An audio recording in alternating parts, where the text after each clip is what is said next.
नमस्कार साथीहरू, स्वागत छ लोकसेवा सरकार युट्युब च्यानलमा। आज फेरि मैले नायब सुब्बा र प्रदेश 5औं तहलाई मध्यनजर गरेर 5औं तह र नायब सुब्बाको दोस्रो पत्रबाट केही महत्त्वपूर्ण प्रश्नोत्तरहरू आज मैले समेटेको छु आजको भिडियोमा। जुन आजको भिडियोमा मैले विशेष गरिकन लेखा प्रणाली र लेखाका प्रकारहरू र यसमा लेखा सम्बन्धी सम्पूर्ण इन डिटेल्समा आज यो भिडियोमा सबै कुरा म भन्ने छु। यदि तपाईहरु मेरो युट्युब च्यानलमा नयाँ हुनुहुन्छ भने सब्स्क्राइब गरिदिनु होला साथीहरू। लेखा के हो त? लेखाको परिभाषा यसरी दिनुपर्छ साथीहरू। कुनै पनि निकायमा भएका आर्थिक कारोबारको स्पष्ट बेहोरा देखिने गरी राखिएका अभिलेख, खाता किताब, बही, वित्तीय विवरण, प्रतिवेदन र कारोबारलाई पुष्टि गर्ने बिल, भरपाई, रसिद र प्रमाण लगायत समग्र कागजातलाई नै लेखा भनेर भनिन्छ अथवा लेखालाई बुझाउँछ भनेर जान्नु पर्यो। सरकारी लेखा भनेको के हो भन्ने कुरा, त्यही लेखामा सरकारी थप्ने हो अगाडि कुनै पनि सरकारी निकायमा भएका आर्थिक कारोबारको स्पष्ट बेहोरा देखिने गरी राखिएका अभिलेख, खाता किताब, बही, वित्तीय विवरण, प्रतिवेदन र कारोबारलाई पुष्टि गर्ने बिल, भरपाई, रसिद र प्रमाण लगायत समग्र कागजातलाई सरकारी लेखा भनिन्छ। त्यही लेखालाई सरकारी थप्ने हो साथीहरू, सबै उही हो कुरा। र व्यावसायिक लेखामा सरकारी लेखाको ठाउँमा व्यावसायिक राख्ने हो। कुनै पनि व्यावसायिक निकायमा भएका आर्थिक कारोबारको स्पष्ट बेहोरा देखिने गरी राखिएका अभिलेख, खाता किताब, बही, वित्तीय विवरण, प्रतिवेदन र कारोबारलाई पुष्टि गर्ने बिल, भरपाई, रसिद र प्रमाण लगायत समग्र कागजातलाई व्यावसायिक लेखा भनेर भनिन्छ।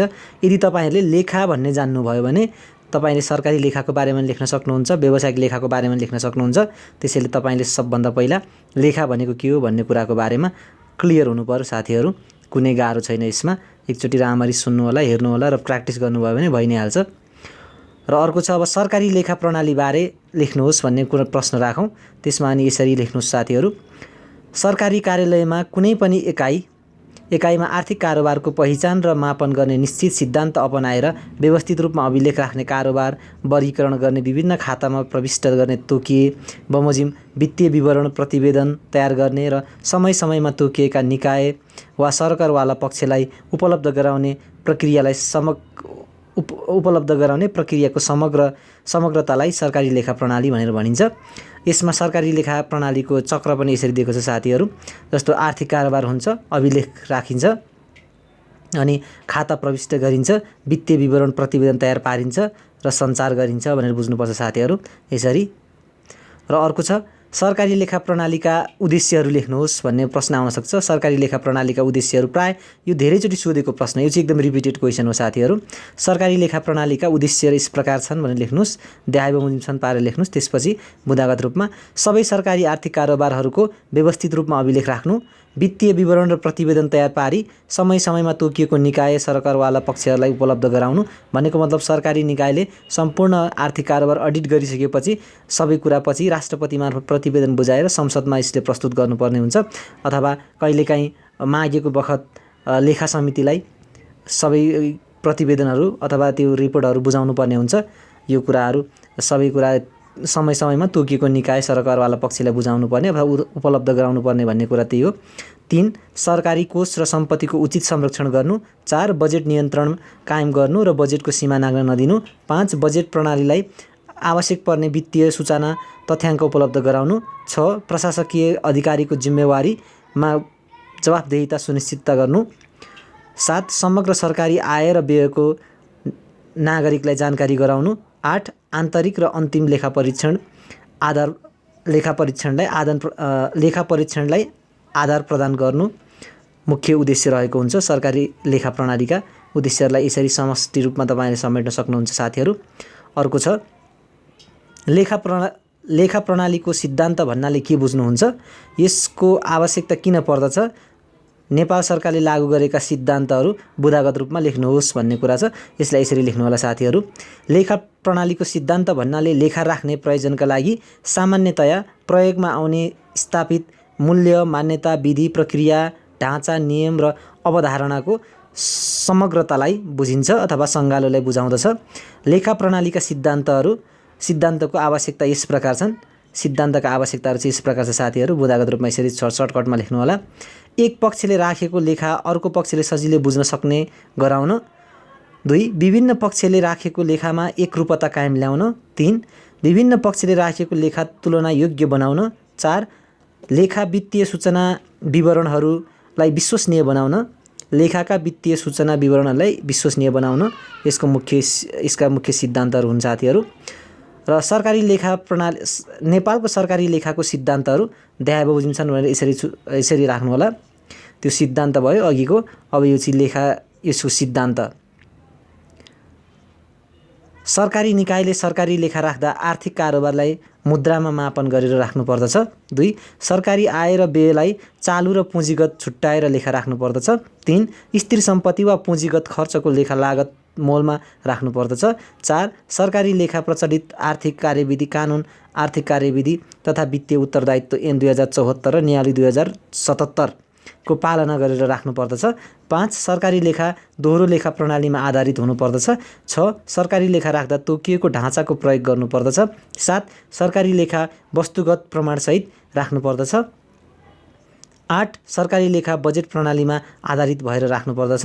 9 हरेक सरकारी निकायले श्रावण 1 देखि असार मसान्तसम्मको अवधिलाई 1 लेखाङ्कन अथवा आर्थिक वर्षको रूपमा अवधिको रूपमा मानेर लेखा राख्नुपर्दछ, 1 आर्थिक वर्षको रूपमा। र 10 सरकारी वित्तीय विवरणमा खुलाउनु पर्ने विषय स्पष्टसँग खुलाइएको हुनुपर्दछ। यो नेपालको सरकारी लेखाको सिद्धान्तहरू हो साथीहरू। यो एकचोटि राम्ररी बुझ्नुपर्ने हुन्छ। अर्को छ सरकारी लेखा र व्यावसायिक लेखामा भिन्नताहरू। सुरुमा सरकारी लेखा भनेको के हो र व्यावसायिक लेखा भनेको के हो भन्ने कुरा यसरी अलिकति परिचय स्पष्ट पार्ने अनि मात्रै यसको टी टेबलमा तपाईहरुले छुटाउन सक्नुहुन्छ। सरकारी लेखा कुनै पनि सरकारी निकायमा आर्थिक कारोबारहरूको स्पष्ट ब्यौरा देखिने गरी राखेका अभिलेख, रजिस्टर, खाता किताब, वित्तीय विवरण, प्रतिवेदन र कारोबारलाई पुष्टि गर्न बिल, भरपाई, रसिद र प्रमाण लगायतका सम्पूर्ण कागजातहरूलाई सरकारी लेखा भनिन्छ।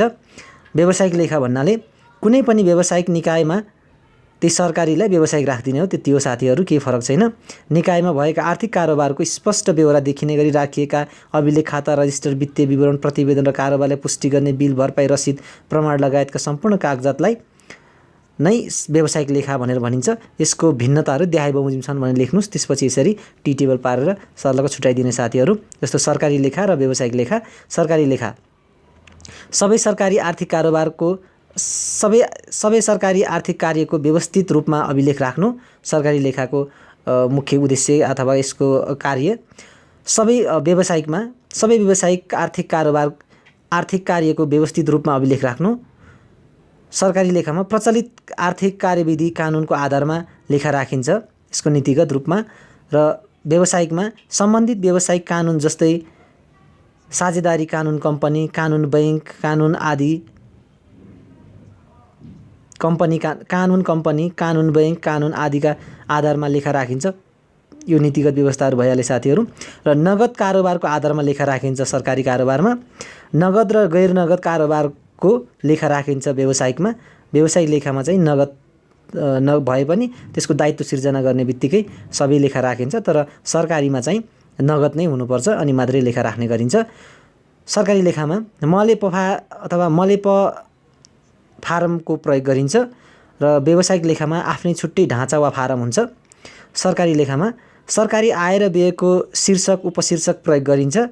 व्यावसायिकमा आफ्नो छुट्टै किसिमको शीर्षक प्रयोग गर्ने गरिन्छ।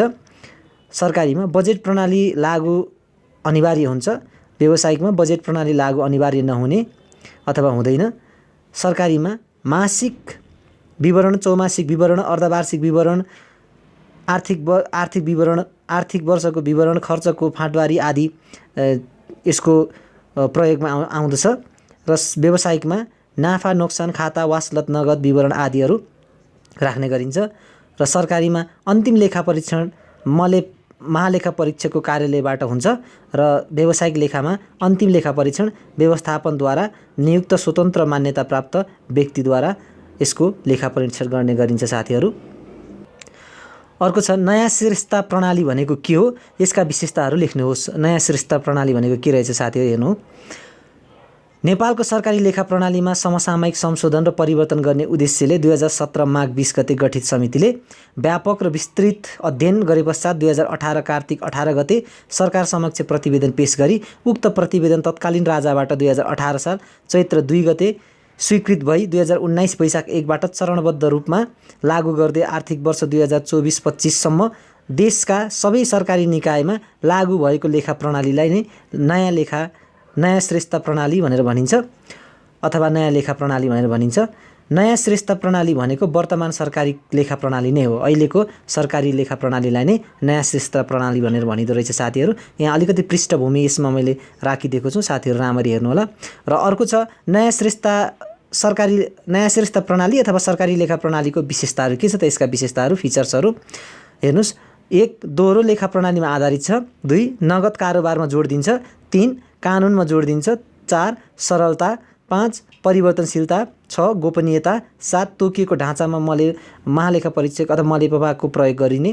र 8 सरकारी आय व्ययको उपशीर्षकमा आधारित भएर लेखा राख्ने व्यवस्था छ यसमा। 9 केन्द्रीय स्तरको लेखा र कार्य सञ्चालनको लेखाको विशेषता। 10 तोकिए बमोजिम प्रतिवेदनको व्यवस्था। 11 लेखालाई राजस्व धरौटी विनियोजन जिन्सी आयोजना सार्वजनिक निर्माण गरी प्रकृति अनुसार विशिष्टीकरण गर्दै लगिएको। 12 बैंकिङ कारोबारमा जोड। 13 माइनसको सट्टा ब्राकेट चिन्ह प्रयोग गरिन्छ अहिले साथीहरू, यो छुट्याउनु हुँदैन। र जिन्सी श्रेष्ठ प्रणाली भनेको के हो त? अब जिन्सी श्रेष्ठ प्रणालीको बारेमा अघि हामीले यहाँ कुरा गऱ्यौँ। नयाँ श्रेष्ठ प्रणाली अथवा सरकारी श्रेष्ठ प्रणाली भनेको के हो, सरकारी लेखा प्रणाली भनेको के हो भन्ने कुरा, यसको विशेषताको बारेमा। अब जिन्सी श्रेष्ठ प्रणाली कुनै पनि सङ्घ संस्था, कार्यालय वा निकायले गर्ने जिन्सी मालसामानको आम्दानी वा प्राप्ति, खर्च वा उपयोग तथा बाँकीको अभिलेख राख्ने विधि प्रक्रिया तौर तरिका, मान्यता र व्यवहारको समग्रतालाई नै जिन्सी श्रेष्ठ प्रणाली भनिन्छ। यसैको माध्यमबाट कार्यालयले के कति मालसामान कसरी प्राप्त गर्न सक्यो, के कस्तो मूल्य तिरेर वा हस्तान्तरणबाट यस्ता मालसामानको प्राप्ति भयो र मर्मत सम्भार एवं उपयोगको स्थिति सम्बन्धमा विश्वसनीय ढङ्गबाट जानकारी पाउन सकिन्छ। जिन्सी श्रेष्ठ प्रणालीको यो मूलतः उद्देश्य हुन्छ साथीहरू।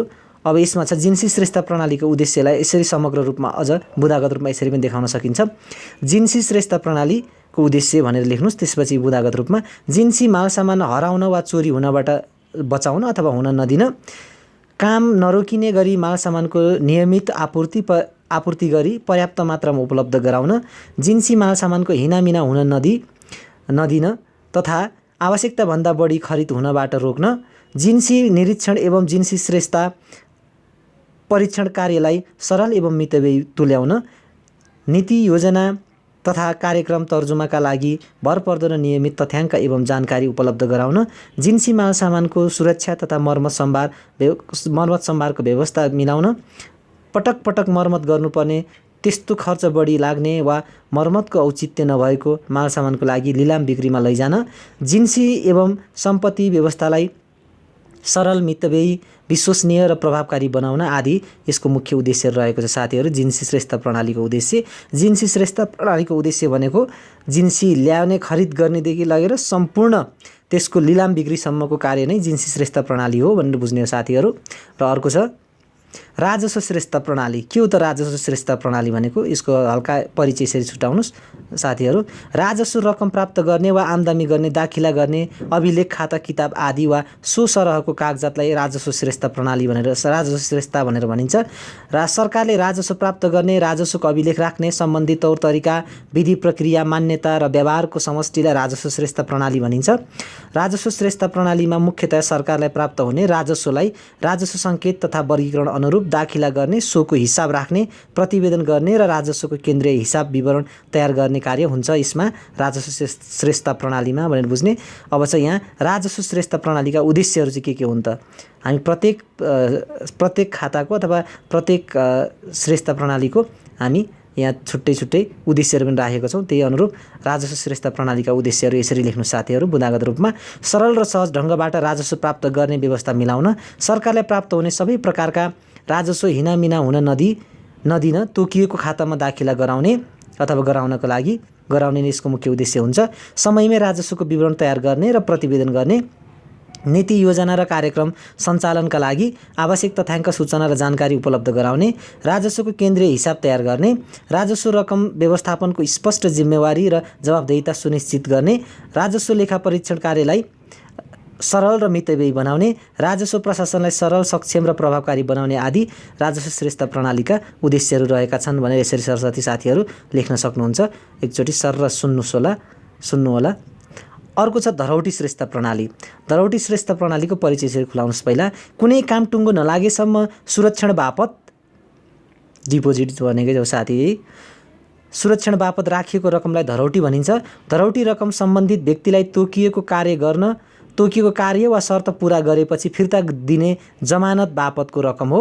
सरकारी कार्यालयको हकमा यो रकम सरकारी कोषमा रहे तापनि सरकारी राजस्व होइन। त्यसैले धरौटी रकम प्राप्त गर्ने तोकिएको खातामा दाखिला गर्ने, तोकिए बमोजिम धरौटी रकम फिर्ता गर्ने र सदरस्याह गर्नुपर्ने भएमा सदरस्याह गर्न सम्बन्धित अभिलेख, खाता किताब आदि र सोसँग सम्बन्धित कागजातलाई नै धरौटी श्रेष्ठ प्रणाली भनेर भनिन्छ।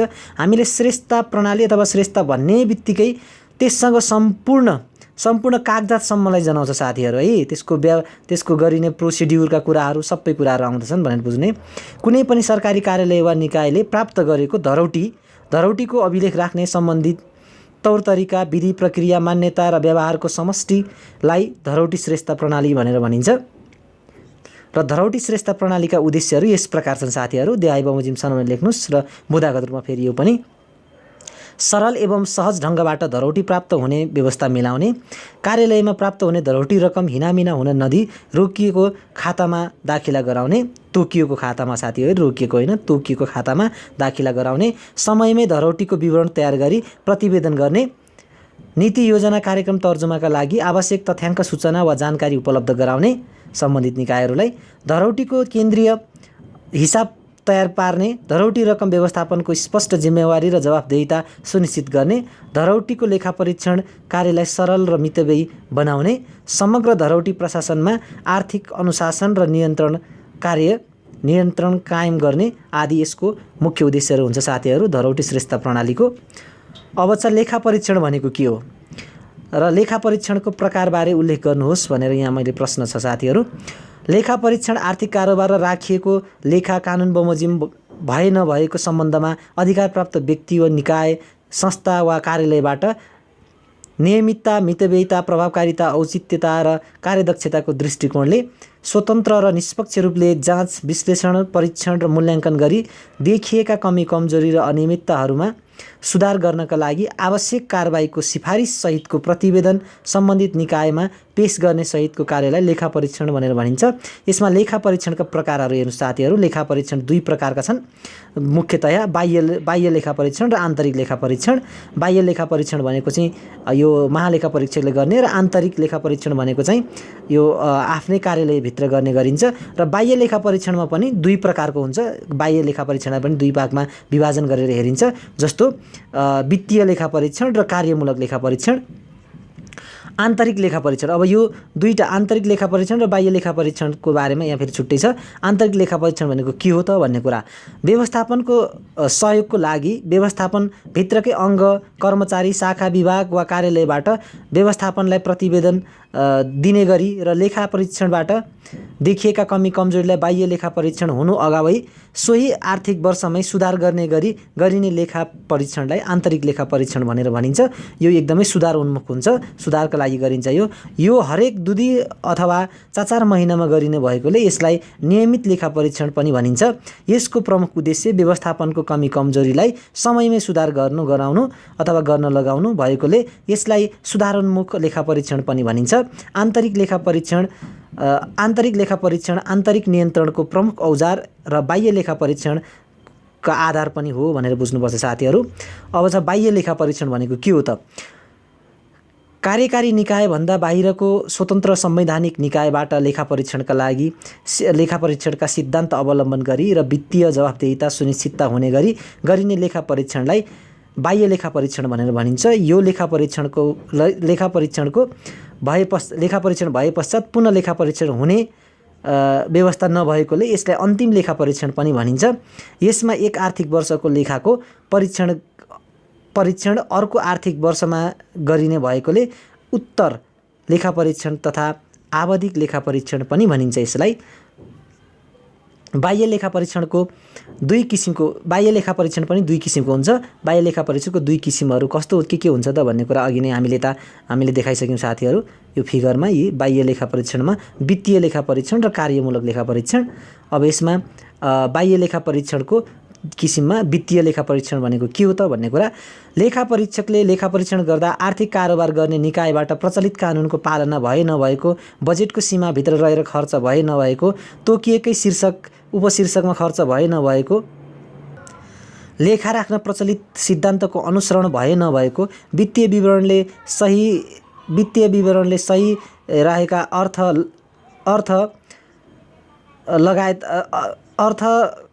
लगायतकै गतेकै नदेखाएको होस् वा सम्पत्तिको उचित संरक्षण नभएको, आन्तरिक नियन्त्रण प्रणाली प्रभावकारी भए नभएको र पुर्याउनु पर्ने प्रक्रिया रीतहरू पुर्याए नपुर्याएको जस्तो विषयमा केन्द्रित भई गरिने लेखा परीक्षणलाई वित्तीय लेखा परीक्षण भनेर भनिन्छ साथीहरू।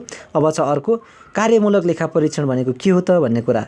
कार्यमूलक लेखा परीक्षण लेखा परीक्षकले लेखा परीक्षण गर्दा सञ्चालन गरिएका कार्यक्रम वा आम्दानी र खर्चबाट अपेक्षित प्रतिफल प्राप्त भए नभएको सम्बन्धमा केन्द्रित भई गरिने लेखा परीक्षणलाई कार्यमूलक लेखा परीक्षण भनेर भनिन्छ।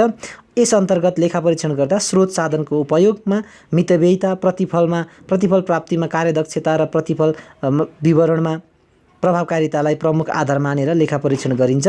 लेखा परीक्षण गर्दा सङ्गठनको संरचना, कार्यविभाजन, व्यवस्थापन, लक्ष्य, उद्देश्य, सिद्धान्त, नीति जस्ता समग्र पक्षहरूको व्यापक र विस्तृत रूपमा विश्लेषण गरी लेखा परीक्षण गर्ने गरिन्छ साथीहरू। यो कार्यमूलक लेखा परीक्षणमा साथीहरू आजको भिडियो अब यही अन्त्य हुन्छ। फेरि भोलिका दिनमा नयाँ भिडियोहरू म ल्याएर आउनेछु। सब्सक्राइब गर्नुभएको छैन सब्सक्राइब गरिदिनु होला। धन्यवाद, नमस्कार।